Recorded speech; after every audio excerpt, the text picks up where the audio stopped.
March 2025, Kleen-Pak Products Pte. Reported a ransomware attack that led to the exposure of sensitive employee data on the dark web.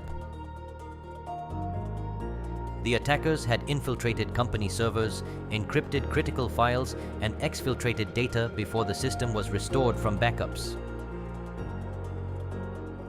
Around 330 individuals were affected, with stolen information including names, NRICs, bank details, contact numbers, and salary records.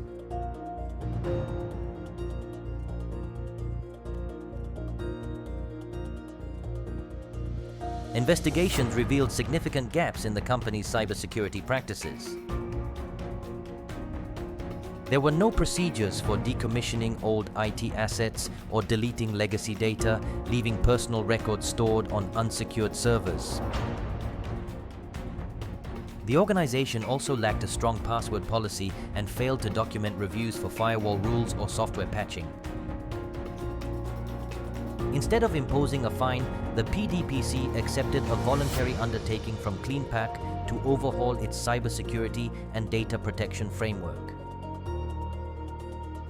An external provider was appointed to build an asset inventory, establish an incident response plan, and implement stronger cybersecurity controls within 2 months.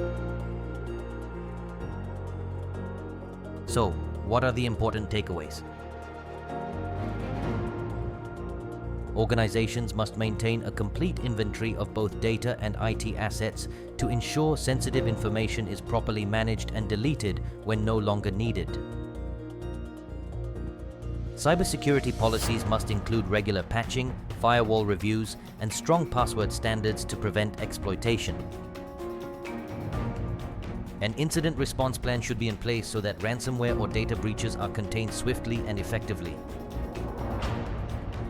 This case proves that neglecting basic cybersecurity hygiene can turn old data into new liabilities. Stay protected, stay alert.